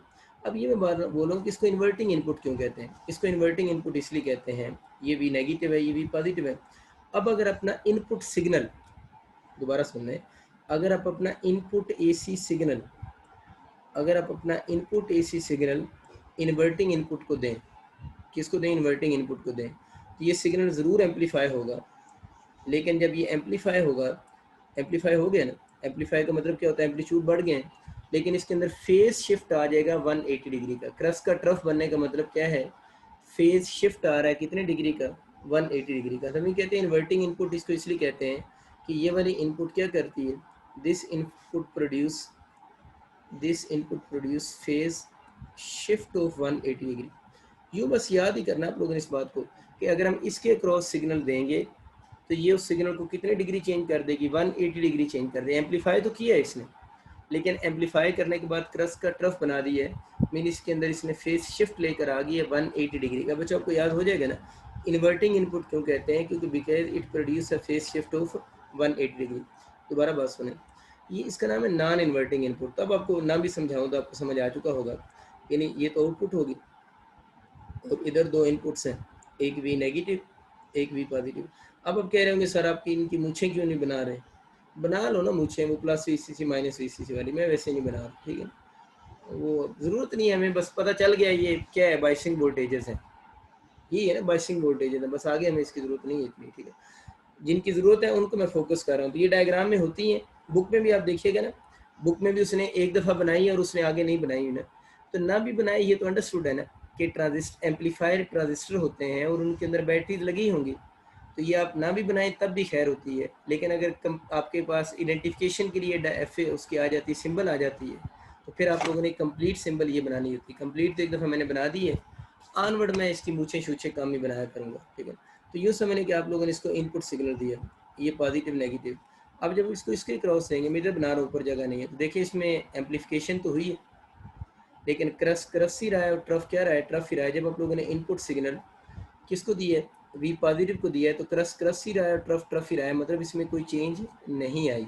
तो इस बात का यहाँ से मतलब ये हुआ कि ये क्या करेगी, non inverting input produce no phase shift, produce no phase shift. ये बच्चों आप लोगों ने याद रखना है, कोई फेज शिफ्ट प्रोड्यूस नहीं करती, प्रोड्यूस नो फेज शिफ्ट, इसमें फेज शिफ्ट नहीं आता। तो ये आपको समझ आ गया कि एक इन्वर्टिंग इनपुट है, एक नॉन इन्वर्टिंग इनपुट है, एक फेज शिफ्ट लेकर आ रही होती है, एक फेज शिफ्ट नहीं लेकर आ रही होती। अब आपको समझ आ गया। वी नेगेटिव जो मैंने बोला था वो पिन 2 था, और वी पॉजिटिव जो मैंने बोला था वो पिन कौन सी थी, 3 थी। मैं दोबारा आपको दिखा देता हूँ, तो देख लें। इन्वर्टिंग इनपुट, इन्वर्टिंग इनपुट अभी ये मैं लिख सकता हूँ ना, आपको समझ आ गया। वी नेगेटिव वो पिन 2 है, non inverting input V positive. अब यहाँ से दोबारा एक दफ़ा रिवाइज करते हैं जल्दी से। देखो बच्चों, ये आपको समझ आ गया इन्वर्टिंग इनपुट का काम क्या है। अगर इसको सिग्नल देंगे, इनपुट सप्लाई देंगे, जिसको एम्पलीफाई करना है ना, है तो एम्पलीफायर ही ना, जिसको एम्पलीफाई करना है, अगर इसको देंगे तो फेज शिफ्ट लेकर आएगी 180 का, इसको देंगे फेज शिफ्ट नहीं आएगा। ये क्या है, बाइसिंग वोल्टेज, ये क्या है, आउटपुट जहाँ से मिलना है, ये भी क्या है, बाइसिंग वोल्टेजेस है ना, ये दो तो बाइसिंग वोल्टेजेस है, प्लस माइनस 12 वोल्ट इनकी वैल्यूज होती है। 8वीं नॉट कनेक्टेड पेन है, इसका यूज़ कोई नहीं। 1 और 5 का भी कोई यूज़ नहीं है हमारी बुक में, क्योंकि ऑफसेट नल पिन्स हैं, मतलब इनका हमारा जो हम पढ़ रहे हैं ओप एम्प, इसके अंदर इन पिन्स का कोई रोल नहीं है। उसकी वजह यह है कि हमारे कोर्स में ओप एम्प जितना पढ़ाया गया है, उस ओप एम्प में 1 और 5 पिन यूज़ नहीं होती। उसकी वजह यह है कि हमारे कोर्स में जो ओप एम्प पढ़ाया गया, अभी हम ओप एम्प की टाइप्स पढ़ेंगे, वो 2 टाइप्स पढ़ाई गई हैं। आपसे पूछेगा ओप एम्प की कितनी टाइप्स होती है, हम एमसीक्यू में भी 2 ही चूज़ करेंगे, लेकिन ओप एम्प को हम 4 डिफरेंट वेज से सर्किट में लगा सकते हैं। तो वो जो बाकी 2 पिन्स के बारे में अगर कोई सोच रहा है ना, तो बाकी 2 पिन्स जो हमारे कोर्स में सर्किट नहीं है वहाँ पर यूज़ होंगी। लेकिन अगर आपसे पूछेगा ओप एम्प की कितनी टाइप्स हैं, तो आप लोगों ने 4 टाइप्स नहीं चूज़ करनी, आप लोगों ने 2 ही टाइप्स का लफ्ज़ यूज़ करना है। इसकी 2 ही टाइप्स होती हैं बस, जो टाइप्स हम पढ़ रहे हैं। इन्फॉर्मेशन हैं, आपको उम्मीद है साथ साथ याद होना शुरू हो गई होंगी। आगे चलते हैं। हम लोगों ने इनपुट्स का आइडिया कर लिया है कि इनपुट्स इसकी 2 होती हैं, एक इन्वर्टिंग इनपुट है, एक नॉन इन्वर्टिंग इनपुट है। अगले पेज पे चलते हैं, जिसमें हम कुछ और इम्पोर्टेंट इंफॉर्मेशन देखते हैं। नेक्स्ट बच्चे जो बातें हैं ना, वो हैं करेक्टरिस्टिक्स ऑफ ओप एम्प की। Characteristics of op amp, characteristic, ये जो बड़े बड़े स्पेलिंग वाले लफ्ज़ होते हैं, इनका बड़ा मसला होता है। करेक्टरिस्टिक्स के भी बड़े लंबे spelling. Characteristics of op amp, ये बुक में लिखी हुई है, हम भी वही लिखेंगे, बस हम इसके अंदर ढूंढ ढूंढ के अपने एमसीक्यू भी लिख सकेंगे। पहली ओप एम्प की करेक्टरिस्टिक्स होती है हाई इनपुट रेजिस्टेंस। पहली इसकी करेक्टरिस्टिक्स होती है कि इसकी इनपुट रेजिस्टेंस बहुत हाई होती है, इसकी इनपुट रेजिस्टेंस बहुत हाई होती है, ठीक है, high input resistance. Input resistance को हम बच्चों डिनोट करते हैं, आर तो रेजिस्टेंस होगी ना, I N mean input resistance. पहली बात तो ये कि हम ये पढ़ते हैं कि इनपुट रेजिस्टेंस होती किधर है ना, बाद में देखेंगे कि वो क्या बला है, ये क्या नहीं है। लेकिन ये हम लोगों ने उसकी सिंपल सी डायग्राम बनाई थी ना, ये इन्वर्टिंग इनपुट, ये नॉन इन्वर्टिंग इनपुट, ये आउटपुट। इन दोनों इनपुट्स के दरमियान में, मैं वर्डिंग नहीं लिखूंगा, आप लोगों ने खुद वर्डिंग माइंड में रखनी है। इनपुट रेजिस्टेंस किसके दरमियान में होगी, इन्वर्टिंग इनपुट और नॉन इन्वर्टिंग इनपुट के दरमियान में जो रेजिस्टेंस होती है, उस रेजिस्टेंस को हम क्या कहते हैं, इनपुट रेजिस्टेंस कहते हैं। इनपुट रेजिस्टेंस किसके दरमियान में, रेजिस्टेंस बिटवीन, डायग्राम से समझेगी ज़्यादा अच्छा, वर्डिंग ना लिखें अपने, बस डायग्राम से समझे बस, कि resistance between V negative and V positive. V negative V positive क्या है वो मैं बोल चुका हूँ, अब मैं पूरा नाम नहीं बोलूँगा। रेजिस्टेंस बिटवीन वी नेगेटिव मतलब inverting input and V positive mean non inverting input is called input resistance. और नाम से जाहिर है कि इसकी वैल्यू बहुत ज़्यादा क्या होगी, हाई इसकी वैल्यू होगी। आप लोगों से अगर पूछे ना इनपुट रेजिस्टेंस की वैल्यू कितनी होती है, तो आप लोगों ने याद रखना इनपुट रेजिस्टेंस होगी is of the order of, is of the order of several mega ohms। इसकी वैल्यू क्या होगी, सेवरल मेगा ओम्स के ऑर्डर की, बहुत हाई वैल्यू होती है। इनपुट रेजिस्टेंस होगी, उसकी वैल्यू सेवरल मेगा ओम्स बनेगी। एक एमसीक्यू हो गया, एक एमसीक्यू आपको ये समझ आ गया इन दो के दरम्यान में होती है। नेक्स्ट बात करते हैं, बैटरी कितने वोल्ट की लगी? 12 वोल्ट की।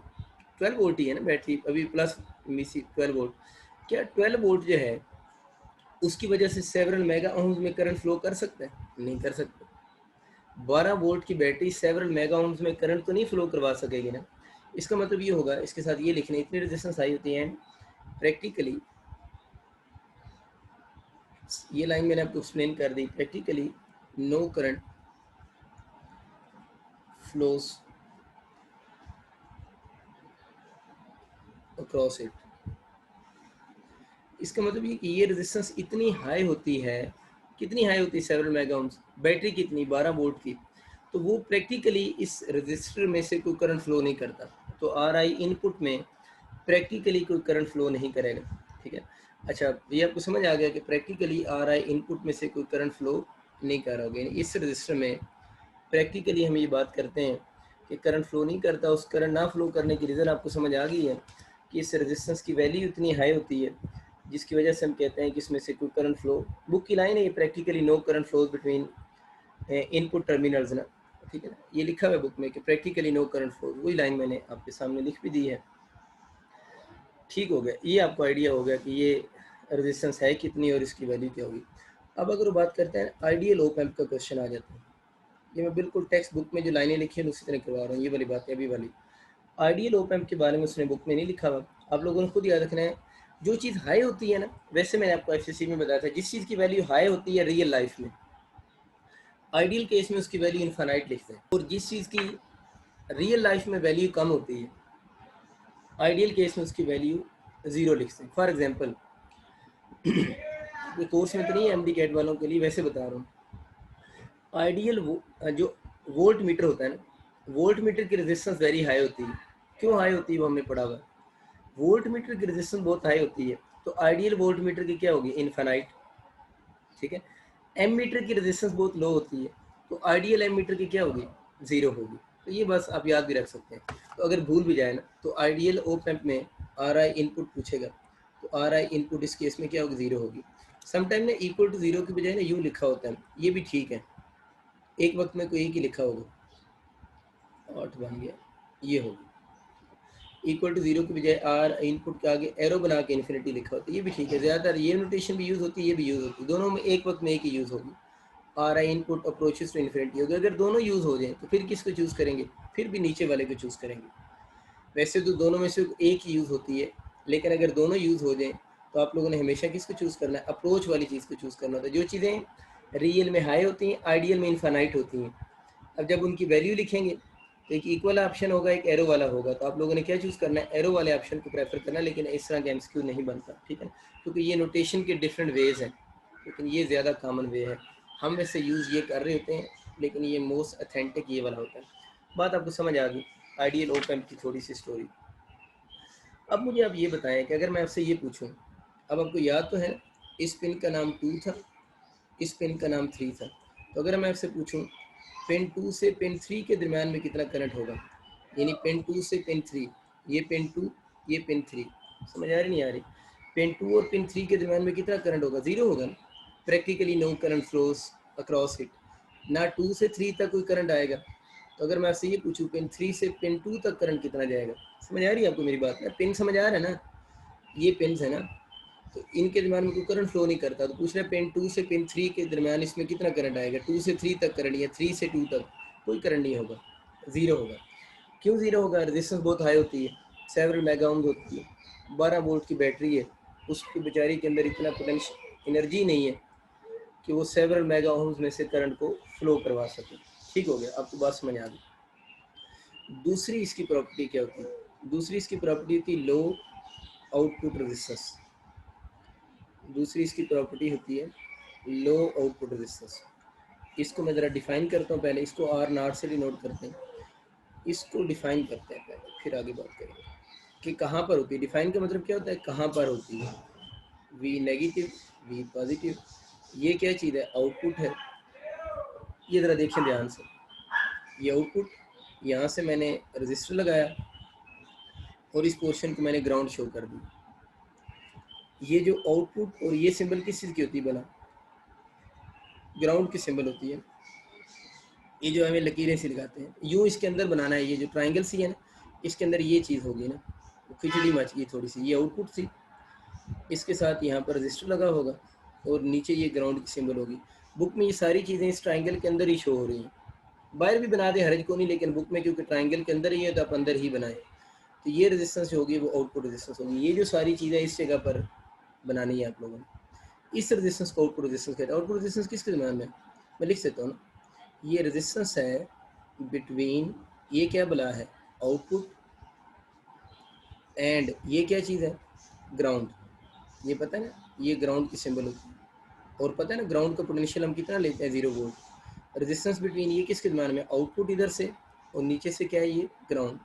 Resistance between output and ground, कि आउटपुट और ग्राउंड के दरम्यान में जो रेजिस्टेंस होगी वो ओप एम्प की कौन सी होगी, आउटपुट बचो रेजिस्टेंस होगी। ठीक होगी बात। अब आते हैं वैल्यू की तरफ। आर आउटपुट जो होती है ना, आर आउटपुट की अगर हम बात करें तो आउटपुट रेजिस्टेंस की जो वैल्यू होती है, बुक में लफ्ज़ लिखा है ये ओनली फ्यू ओम्स होती है। बुक में लफ्ज़ लिखा हुआ है कि ये इसकी वैल्यू जो होगी ओनली फ्यू ओम्स की इक्वल बनेगी, यानी इसकी वैल्यू सिर्फ क्या होगी, फ्यू ओम्स होगी। अब बच्चों आप मुझे बताओ कि अगर मैं आपसे पूछूं आइडियल ओप एम्प की कितनी होगी, तो आप आंखें बंद करके बता सकते हो। आइडियल ओप एम्प की रेजिस्टेंस 0 होगी। कौन सी रेजिस्टेंस 0 होगी, आउटपुट रेजिस्टेंस इसकी 0 होगी। तो हमें समझ आ गया कि जब जनरल पूछते हैं ना ओप एम्प की रेजिस्टेंस क्या होगी, फिर रियल की बतानी होती है। आउटपुट रेजिस्टेंस की फ्यू ओम्स होगी, इसकी करेक्टरिस्टिक्स हम पढ़ रहे हैं, करेक्टरिस्टिक्स में लफ्ज़ लिखा है लो आउटपुट रेजिस्टेंस। आपको समझ आ गया।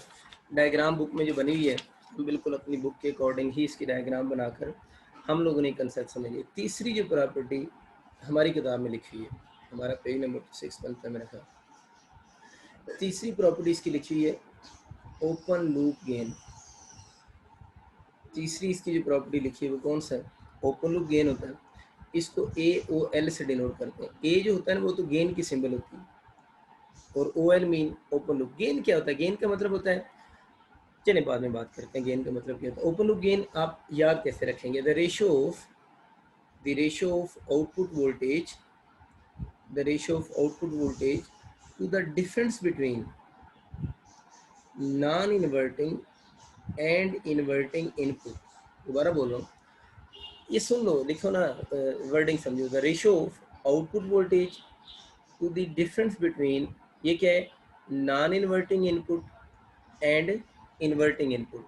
ठीक है ना, तो इनके दरमियान में जो डिफरेंस होगा उसको हम किसका नाम दे रहे होते हैं, ओपन लूप गेन का नाम दे रहे होते हैं ना। क्लियर होगी बात। तो बस आप लोगों ने ये याद रखना है कि ओपन लूप गेन में इसकी डेफिनेशन ये बन जाएगी, ratio of output to the input में।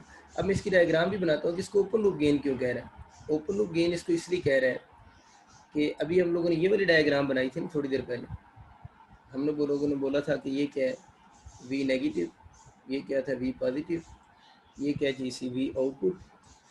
ठीक है, ये आपका वी आउटपुट थी। अब इस केस में कोई सर्किट आपको क्लोज होता हुआ नज़र आ रहा है, कोई सर्किट क्लोज नहीं है ना। तो आप लोगों ने क्या किया कि इन दोनों जो इनपुट्स थी ना, इन दोनों इनपुट्स के दरम्यान में जो वोल्टेज का डिफरेंस था, इन दोनों इनपुट्स के दरम्यान में जो वोल्टेज का डिफरेंस उसको यहाँ पर रखा, और जो आउटपुट पे वोल्टेज आई उससे डिवाइड कर दिया, तो ओपन लूप गेन आ गया।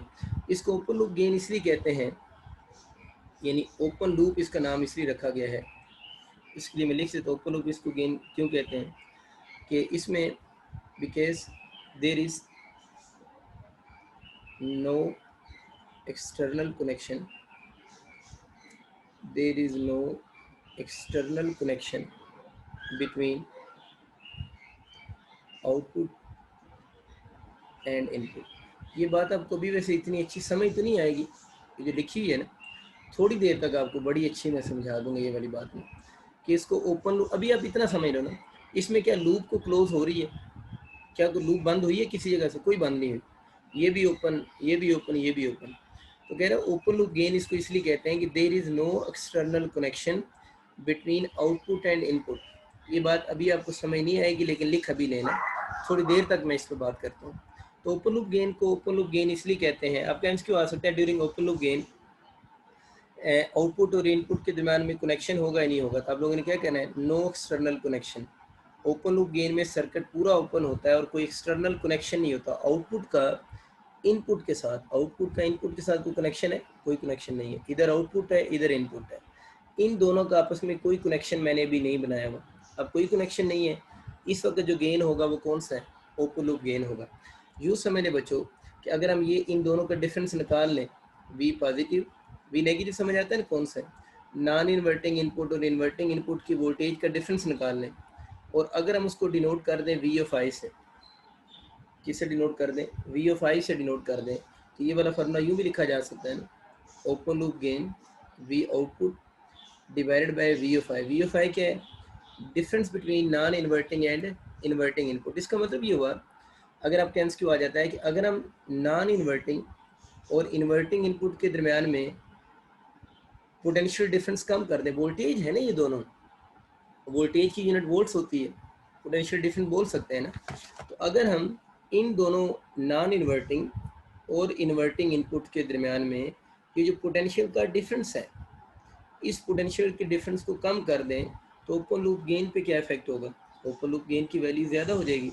तो मैं कह सकता हूँ कि जितना इनपुट और इन्वर्टिंग सॉरी नॉन इन्वर्टिंग और इन्वर्टिंग इनपुट के दरमियान में जितना पोटेंशियल डिफरेंस कम होगा, ये एमसीक्यू की लाइन है ना, जितना इन दोनों में पोटेंशियल डिफरेंस कम होगा, उतना ओपन लूप गेन की वैल्यू बच्चों क्या होगी? ज़्यादा होगी। तो ये आप लोगों ने थोड़े से फार्मूलाज याद रखने हैं, और हमारी बुक में लफ्ज़ से उसमें लिखा हुआ है कि ओपन लूप गेन किस ऑर्डर का होगा। तो हम ये बोलते हैं ओपन लूप गेन जो होगा is of the order of 10⁵ volt. Sorry open loop gain की कोई यूनिट नहीं होती, नो यूनिट एंड डायमेंशन। तो इसका जो गेन होगा वो 10⁻⁴ किस ऑर्डर का होगा? 5 वोल्ट के ऑर्डर का इसका गेन होगा। यानी इसका जो गेन होगा वो किस ऑर्डर का बनेगा? 10⁵ के ऑर्डर का ओपन लूप गेन होगा। इस बात को आप यूँ समझ सकते हैं, सपोज करें मैं एक आधा एमसीक्यू करवाता हूँ। सपोज करें आपसे कहता है वी ऑफ आई जो है, वी ऑफ आई अब आपको समझ आ गया ना क्या होता है? इन दोनों की वोल्टेजेस का जो डिफरेंस है वो सपोज करें 10⁻3, चलिए और छोटा करते हैं, 1 मिली वोल्ट है। यानी इन दोनों की वोल्टेजेस का डिफरेंस, वी आई में बोल रहा हूँ इसको, तो वी आई की क्या चीज़ है वो आपको खुद पता होना चाहिए। इन दोनों का डिफरेंस वी ऑफ आई आपको गिवन है 1 मिली वोल्ट, और आपसे ये क्वेश्चन में पूछता है कि आप इस केस में वी आउटपुट बताएं। सवाल करवा रहा हूँ ताकि थोड़ी समझ भी आए। वी आई क्या है पता चल गया आपको, आपसे वी आउटपुट पूछ रहा है, बता सकते हैं कि वी आउटपुट कितनी होगी। आप 1 मिली वोल्ट दे रहे हैं, आपको कितनी आउटपुट मिलेगी, ठीक है ना। तो अब आपको पता है कि अगर हमें वी आउट ये गिवन है, ये पूछ रहा है, और इस केस में ओपन लूप गेन ऑलरेडी में पता है 10⁵ होता है। तो इस फार्मूले को ज़रा हल करो ना, वी आउटपुट इक्वल टू क्या हो जाएगा? V of I into open loop gain, ये कितना है? 1 मिली वोल्ट है ना। 1 मिली वोल्ट का हम क्या लिख सकते हैं? 10⁻³ इंटू ये कितना है? 10⁵ तो कितना हो जाएगा? 2 हो जाएगा ना। 5 - 2 कर सकते हो, फिर मैं कर ही देता हूँ 5 - 2, तो 10⁻² हो गया, 10⁻²00। तो ये तो बेसिकली इसकी यूनिट तो होगी, क्योंकि वी नाट पूछ रहा था। वी नाट कितने वोल्ट होगा? 100 वोल्ट होगा। इसका मतलब ये हुआ कि अगर आप लोग इसको इनपुट पे कितना देते हैं? 1 मिली वोल्ट देते हैं, तो आउटपुट पे आपको कितने वोल्ट मिलेगा? 100 वोल्ट मिलेगा आउटपुट पे। समटाइम ये होता है कि ओपन लूप गेन की वैल्यू वो थोड़ी चेंज भी कर देता है, क्योंकि हमारी बुक में ये लिखी हुई है ना, आपसे ओपन लूप गेन पूछेगा, आप ये चूज़ करेंगे। लेकिन इन जनरल अगर बात करूँ ना, ये जनरल वाली बात आपकी बुक में नहीं लिखी, वैसे बता रहा हूँ, न्यूमेरिकल में अगर कभी आ जाए तो ये हो सकता है जब वो ना ओपन लूप गेन दे ना, आप लोगों ने 10⁵ लिखना है। लेकिन ज़्यादातर बुक्स में ओपन लूप गेन की रेंज लिखी होती है, 10⁵ टू 10⁶ लिखा होता है ज़्यादातर बुक्स में। तो अगर रेंज का कभी सवाल आ जाए कि ओपन लूप गेन की रेंज कितनी होती है, तो 10⁵ टू 10⁶ होगा।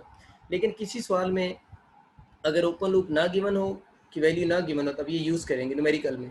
लेकिन समटाइम ओपन लूप गेन की वैल्यू वो खुद से दे भी देते हैं, तो अगर खुद से दे देगा जितनी दे, बस उसकी मर्जी है, अब वो वही वाली वैल्यू यूज़ करेंगे। ओपन लूप गेन की सिंगल वैल्यू पूछे, ये चूज़ करना है। रेंज पूछे 5 to 6 यूज़ करना है। न्यूमेरिकल में ना गिवन हो 10⁵ यूज़ करना है। और अगर न्यूमेरिकल में कोई और वैल्यू इसके अलावा गिवन हो, 6 गिवन हो, 4 भी इवन गिवन हो, तो उसकी मर्ज़ी है, तो फिर जो वो देगा वो यूज़ करनी है। फिर आप लोगों ने खुद से वैल्यू जो गिवन याद की हुई है 10⁵, वो बच्चों वैल्यू उस केस में आप लोगों ने फिर यूज़ नहीं करनी। क्लियर होगी बात? तो ओपन लूप गेन के बारे में आपको समझ आ गया। इसको ओपन लूप गेन इसलिए कहते हैं कि इसमें there is no connection between output and input.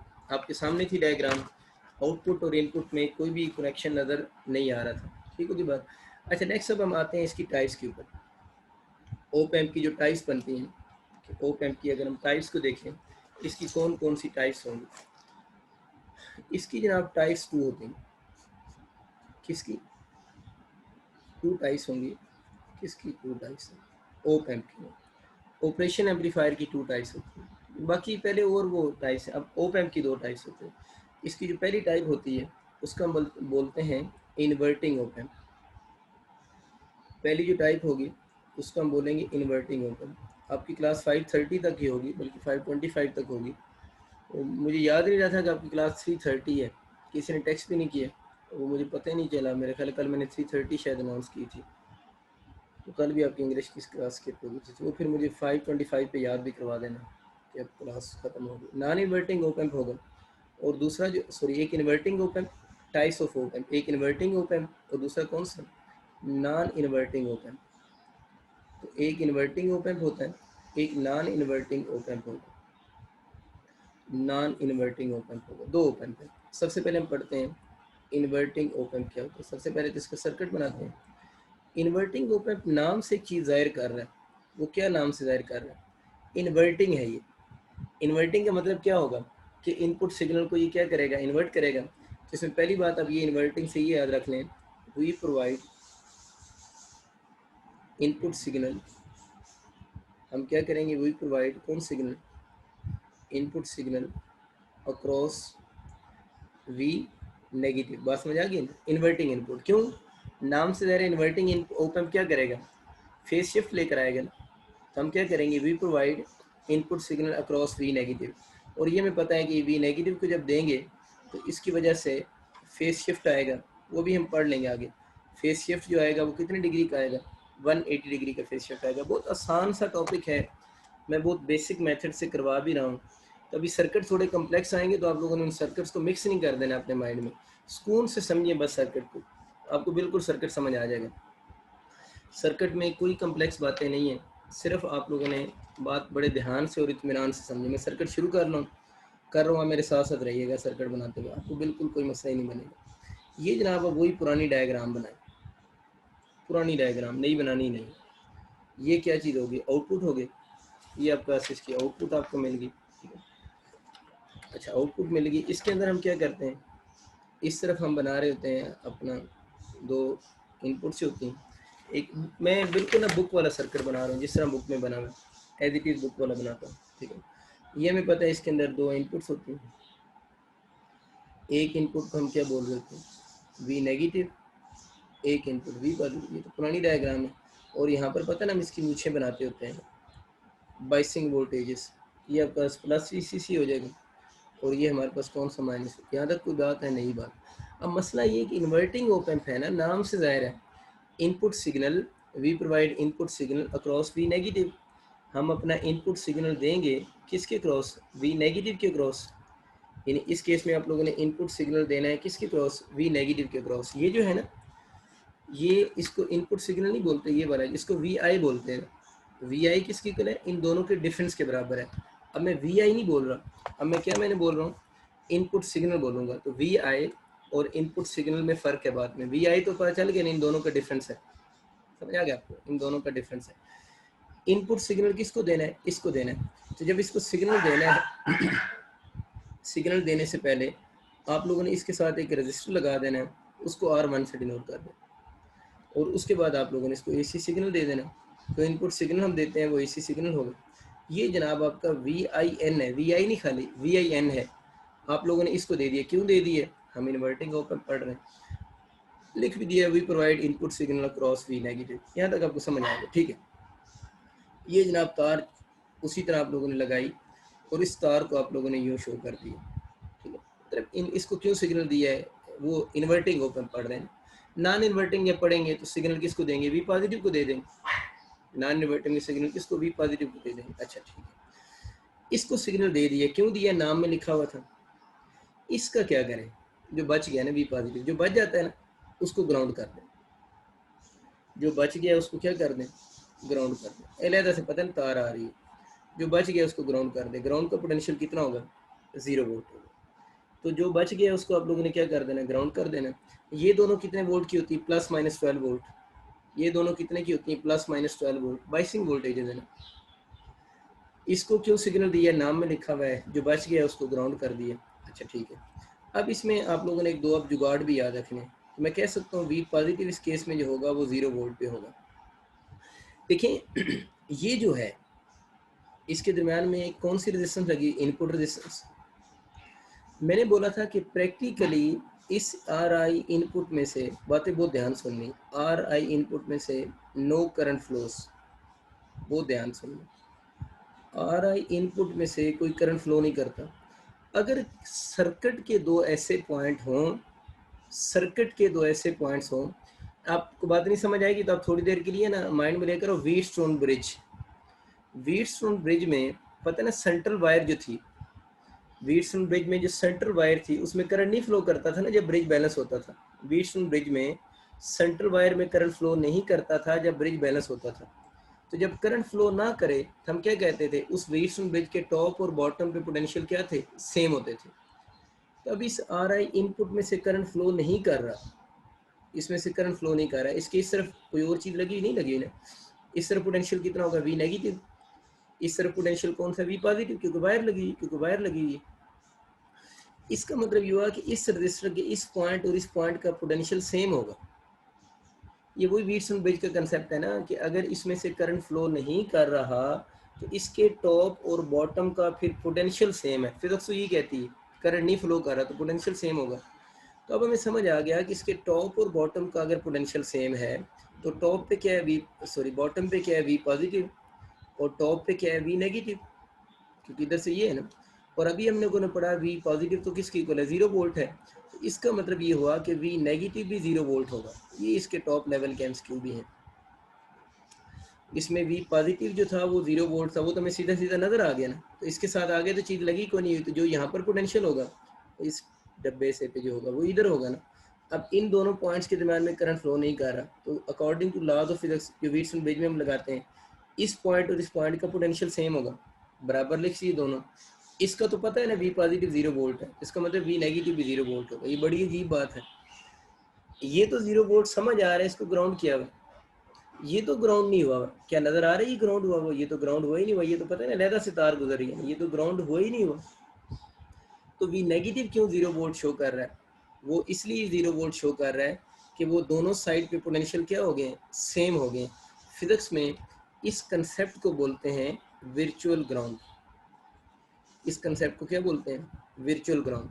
तो आपसे वो ये पूछेगा कि नॉन इन्वर्टिंग ओप एम्प में, ये कौन सा ओप एम्प है, नॉन इन्वर्टिंग ओप एम्प में आपके पास वी नेगेटिव का पोटेंशियल 0 वोल्ट है, it is due to which phenomena. V negative का पोटेंशियल 0 वोल्ट आता है, वो ड्यू टू विच फिनोमेना होगा, वर्चुअल ग्राउंड होगा। हमारा क्योंकि ये टॉपिक नया ऐड हुआ है, यूएचएस में से इसके एमसीक्यू इतने ज़्यादा नहीं आए हुए। इंडिया का जो इंटरेस्ट है उसमें उनके टीचर्स काफ़ी सारे एमसीक्यू करवाते हैं, तो उनकी अक्सर यूनिवर्सिटी में ये एमसीक्यू आया होता है।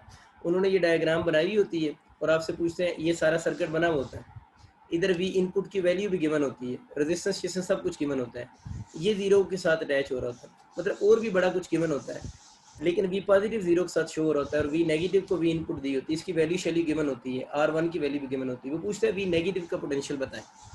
सर्किट बड़ा कम्प्लेक्स देकर इन बैटरी शैटरी की हर चीज़ दे देता है, आउटपुट भी गिवन होती है। वो पूछते हैं वी नेगेटिव की वैल्यू बताओ, तो आपको सोचने की ज़रूरत ही नहीं है। इस ओप एम्प में वी नेगेटिव कौन सा ग्राउंड है, वर्चुअल ग्राउंड है, तो वी नेगेटिव किस वोल्ट पे होगा, 0 वोल्ट पे होगा। कल ही मैं देख रहा था, उनके एक दोस्त से डिस्कशन हो रही थी, उनके 2014 में जेई मेन टेस्ट है ना जो इंडिया का, जिस तरह हमारा एमडी कैट होता है उनके जेई मेन है, इंजीनियरिंग का उनका वैसे टेस्ट होता है, उसमें 2 साल लगातार ये एमसीक्यू रिपीट हुआ है कि आपको ये डायग्राम, लेकिन वो कम्प्लेक्स थोड़ी डायग्राम बनाते हैं, इसकी वैल्यू इसकी वैल्यू इसकी वैल्यू सबकी गिवन होती है। सर्किट ये बना होता है, पूछता है वी नेगेटिव का पोटेंशियल क्या होगा, तो आप बोलेंगे वर्चुअल ग्राउंड की वजह से इसका पोटेंशियल 0 वोल्ट होगा। पूछता है किस फिनोमेना की वजह से होगा, तो this phenomenon is named as कौन सा ग्राउंड, वर्चुअल ग्राउंड। अच्छा ये बात आपको समझ आ गई। अच्छा अब आप लोगों ने ये करना है कि अभी तो ये ओपन लूप गेन है, अभी भी ओपन लूप है, क्योंकि इसमें कोई लूप आपको क्लोज होती नजर आए। क्लोज लूप कब होती है, मैंने क्या बोला था, ओपन लूप गेन के बारे में मैंने लिखा था, there is no external connection between output and input. अभी भी इस सर्किट में कौन सा गेन होगा? क्या आउटपुट और इनपुट में कोई एक्सटर्नल कनेक्शन है? There is no external connection between output and input. इस केस में भी ये कौन सा गेन देगा सर्किट? ओपन लूप गेन होगा। अभी भी इस सर्किट का जो गेन होगा वो कौन सा होगा? ओपन लूप गेन होगा। कैसे कैलकुलेट करेंगे? वो पढ़ा चुका हूँ। कब पढ़ाया है? ये पढ़ाया अभी। इस फार्मूले से निकालेंगे। ये वाला सर्किट बना हुआ आ जाए, अभी सर्किट में आउटपुट का और इनपुट का कोई इलेक्ट्रिकल कनेक्शन नहीं है। इस सर्किट का गेन पूछेगा तो कौन सा गेन निकालना है? Open loop gain. क्या फार्मूला? ये वाला है। कैसे? वी आई क्या है? इन दोनों का डिफरेंस है।